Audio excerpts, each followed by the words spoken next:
Il peut en être fier, Sébastien Pichonnier. Son gâteau battu s'est classé 3e du concours annuel en juin dernier. C'est la 2e fois que le pâtissier monte sur le podium très convoité par les artisans picards. Pour ses clients, cette récompense, c'est une évidence. On vient toujours ici chercher le gâteau battu, mais quand on a su qu'il avait eu le prix, on a dit mais c'est pas étonnant. Il mérite justement le prix qu'il a. Enfin, chaque année. C'est grand, mais c'est très léger quand on le prend dans ses mains. Je retrouve un peu le goût du bon gâteau battu de mon enfance, quoi. C'est sacré ça, le gâteau battu ici. Ah oui, c'est clair. Cette sorte de brioche légère est un joyau gastronomique très jalousement défendu par les Picards. Au Crotoy, l'un des berceaux du gâteau battu, Sébastien Pichonnier a mis au point sa propre recette. Bonjour.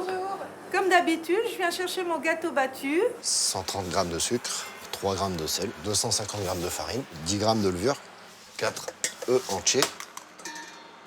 C'est à ce moment-là que je vais préparer le petit secret. Donc je vais vous demander tout simplement de vous retirer quelques petits instants. Un petit secret très bien gardé qui lui a certainement permis de monter 2 fois sur le podium du concours. Encore une petite minute.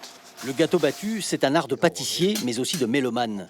Il faut savoir reconnaître ces claquements de la pâte dans le pétrin. Pendant la préparation des moules, la recette secrète, elle, prend sa vraie dimension. Elle peut désormais partir au four pour une vingtaine de minutes. Et c'est maintenant le moment de vérité. À quoi vous voyez que c'est une bonne fournée? Principalement à la différence du moule jusqu'au dessus du gâteau battu. Et comme ça, c'est ce qu'il faut au maximum. On arrive au démoulage avec délicatesse et on a le résultat qui est vraiment souhaité.